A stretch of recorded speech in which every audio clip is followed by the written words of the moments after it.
Well, Pete, I suppose in a cup competition, a 4-1 away win in the last 16, you can't complain about that. No, I'm even more pleased with, certainly with the character of the players. I thought in conditions that were not great for either team, I thought we showed real good character, real passion and desire, and it wasn't going to be always about getting it down and playing like we try to if we can. It was more about making sure we won our individual battles across the pitch and fought and battled and scrapped for every little chance that we had, and I thought they did that. And as the game went on, I thought we got stronger and stronger. Of course, the 2 early goals in the second half helped, but I thought we looked strong throughout, and barring a few long throws and corners and things like that, they never really troubled us. And even when they were thrown in there, we dealt with it quite well. I'm sure in their dressing room, in the Hartley Wintney dressing room at half time, they would have thought, playing with the breeze and the slope, 1 goal down, they were still in the game. You nipped that in the bud straight away, didn't you?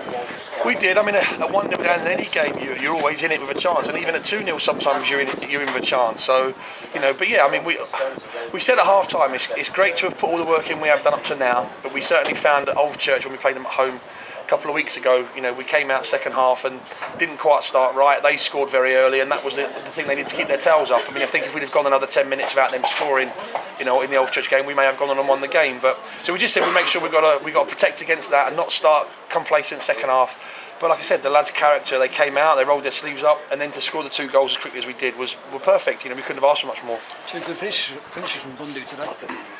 Yeah. It was nice for him to join in. I've been on his case a little bit lately, to be fair, because he is a bit of an enigma at times, and he does tend to drift and float, but that's how he is all the time. So we've asked for more end product from him. We thought Old Church's finishing wasn't quite there, but today it was. Like I said, he's cut inside, and his second goal, like I said, they were 2 good finishes, and he'll go away after today and he'll be happy with his performance. Mike Simmons is obviously is a big frame and he holds the ball up well for you as well, but there was some deft footwork for his goals.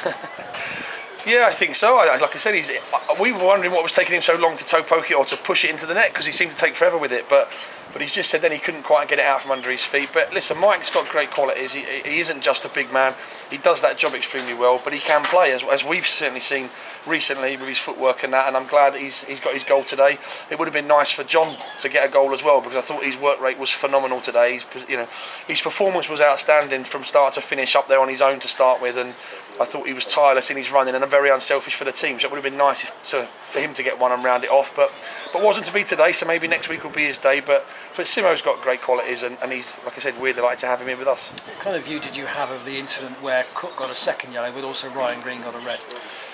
I didn't see too much in the challenge. I know they both had their feet high.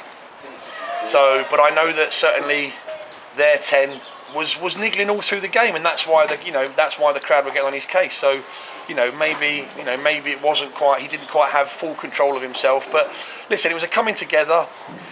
Whether they both had their feet up. So, like I said, I think it's harsh in a game of this magnitude to send players off. Especially if And I know the lad went down, but he got up, and after and he was fine. But obviously, he walked off, but maybe the occasion was too much for him, because he was like that. He was on the edge right the way through the game, and as forwards they play on the edge sometimes, but he needed to focus more on his game, because he certainly showed he's a good player. He's a handful. He's quick and he's dynamic. So like I said, but maybe. Like I said, we're disappointed because it means now Ryan won't play in the quarterfinals.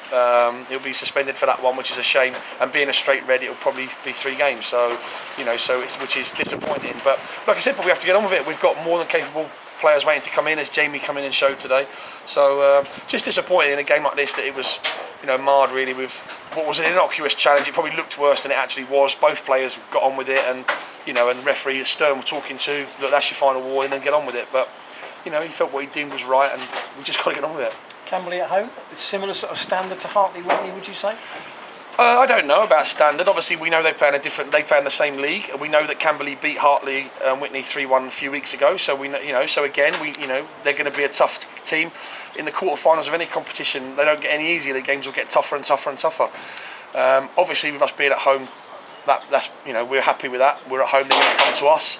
And we'll just prepare from now, obviously for the weekend and the game on Tuesday. But we'll obviously try and get someone over to cover a game or two and have a look at them and see what threats they pose. But again, it's the quarterfinals of a major competition, so they're not going to be any walkovers. Just lastly, obviously you've gone from the end of August to today, and you've only not won one game, which was the Alvechurch game, which you drew. I mean, are you thinking at this point, we could go through the rest of the season unbeaten? No, not at all. It is all the old cliches, one game at a time. You look at Leicester today. Their fans would have gone there with a thought of, well, we could win, but if we don't, it doesn't matter. We don't have that. Our supporters expect us to win every week. I expect us to win every week, but we know that's never going to happen. So, the fact we've been on a fantastic run as we are... Pretty good effort of doing it so far. Well, we do, like I said, but that's because of the work rate and the commitment the players have shown in the games, and sometimes the quality has been very good as well. But like I said, every game's different. Every game throws down different challenges. Today, we've had a pitch that held up great with the weather, but the weather wasn't ideal. And like I said, it may have suited their game better than ours, but like I said, we've come out on top. Again, credit to the players because they've put that shift in.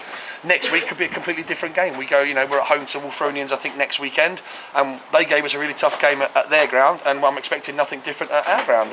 That's all I'm thinking about now is preparing and making sure we put out the right team with the right attitude to play against Wolverhamptonians next Saturday. And if they do that, as I said, I've always got total faith in them that if they perform to them, if everyone performs to their maximum week in, week out, we've got a great chance of getting a result in the game. And that's all I can ever ask of the players, and that's all I do ask of them is 110% every week, no matter what. And the rest of it, hopefully, will take care of itself.